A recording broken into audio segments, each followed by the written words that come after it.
Next scheduling is multi level queue scheduling.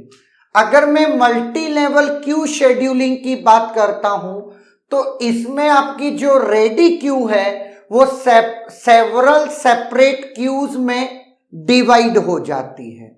Like मैंने 5 cues बना रखी हैं और कोई भी process based on it's nature उसको किसी क्यू में इंसर्ट कर दिया जाता है, जहां से वो प्रोसेस किसी भी दूसरी क्यू में मूव ऑन नहीं कर सकती है। मतलब जो भी क्यू में उसको असाइन हुई वो क्यू फिक्स हो जाती है। बात समझ में आई? Each process is permanently assigned to one queue based on some property like memory size, priority या प्रोसेस के टाइप पर। प्रोसेस के टाइप चाहे वो सिस्टम प्रोसेस हो, फोरग्राउंड या इंटरेक्टिव प्रोसेस हो या बैकग्राउंड प्रोसेस हो। क्लियर है? तो हम मल्टीपल क्यूज बना देते हैं और हर क्यू की अपनी एक शेड्यूलिंग एल्गोरिदम है। चाहे अगर मैं बात करता हूं सिस्टम प्रोसेसेस के लिए, तो सिस्टम प्रोसेसेस में मैं एसजेएफ चला सकता हूं। अगर मैं इंटरेक्टिव प्रोसेसेस में या इंटरेक्टिव एडिटिंग प्रोसेसेस में या आपकी फोरग्राउंड प्रोसेसेस की जो 2 क्यूज हैं उसमें मैं राउंड रॉबिन चला दूं, जिससे मैं कह सकता हूं लाइक यहां पर मैं round robin with time quantum 5 और यहां पर round robin with time quantum 8 अगर मैं चला दूं तो ये इंटरेक्टिव प्रोसेसेस का जो रेस्पॉन्स टाइम है वो हमको बेटर मिलेगा। और बैच प्रोसेसेस या स्टूडेंट प्रोसेसेस जो कि बैकग्राउंड प्रोसेसेस हैं उनमें अगर मैं FCFS चला दूं, first come first serve. Clear? तो मैं ये कह सकता हूं कि हर क्यू अपनी एक शेड्यूलिंग एल्गोरिथम क्या करता है? इंप्लीमेंट करता है। Now separate queues of system like interactive system और बैकग्राउंड प्रोसेसेस हैं। Now there must be a scheduling among. एक क्यू के अंदर तो शेड्यूलिंग आपने बोल दी, लेकिन क्यूज के बीच में भी शेड्यूलिंग एल्गोरिथम तो होनी चाहिए ना। तो लाइक वो हो सकती है फिक्स्ड प्रायोरिटी प्रीएम्प्टिव शेड्यूलिंग, या आपकी टाइम स्लाइस राउंड रॉबिन के थ्रू हो सकती है। अगर मैं फिक्स्ड प्रायोरिटी प्रीएम्प्टिव शेड्यूलिंग का मीनिंग समझा देता हूं।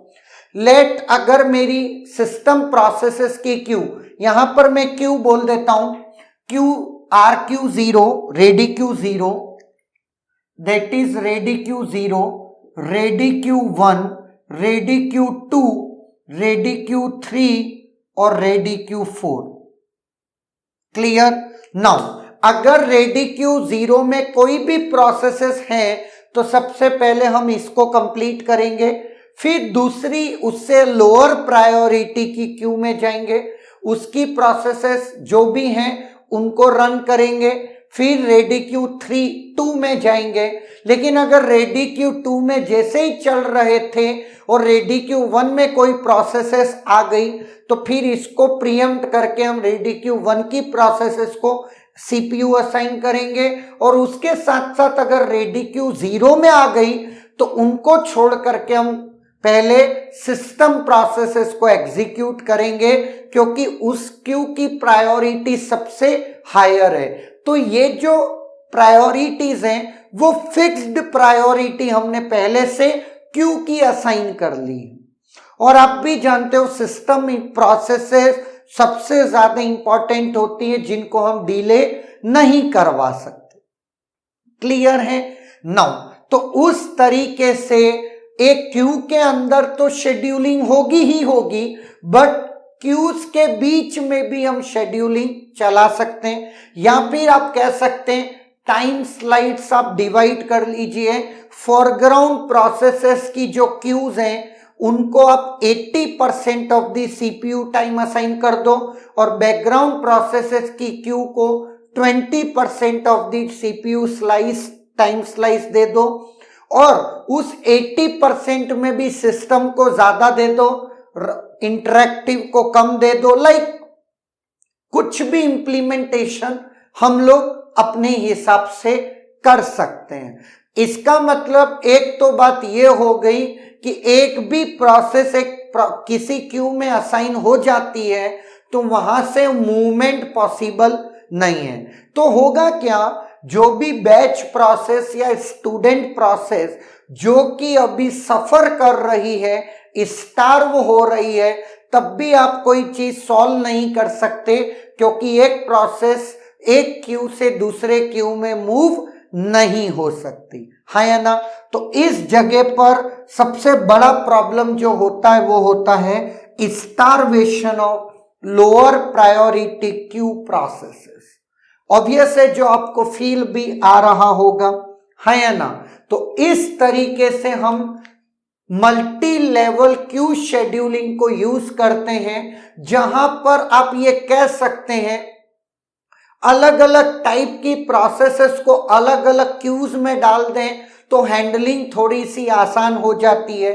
बट इसके अपने सर्टेन ड्रॉबैक्स हैं, क्योंकि इतनी चीजों को मेंटेन करना तो आपको कहीं ना कहीं ऑपरेटिंग सिस्टम को ओवरहेड आप ज्यादा दे रहे हो और इम्प्लीमेंटेशन कॉम्प्लेक्सिटी भी आपकी ज्यादा है या ना। लेकिन जो आपका स्टारवेशन जो सफर हुआ या स्टारवेशन जो अराइज हुआ है लोअर प्रायोरिटी क्यू प्रोसेसेस को, इस चीज को हमने रिजॉल्व किया है मल्टी लेवल फीडबैक क्यू के थ्रू। तो उसको अपन नेक्स्ट लेक्चर में पढ़ेंगे।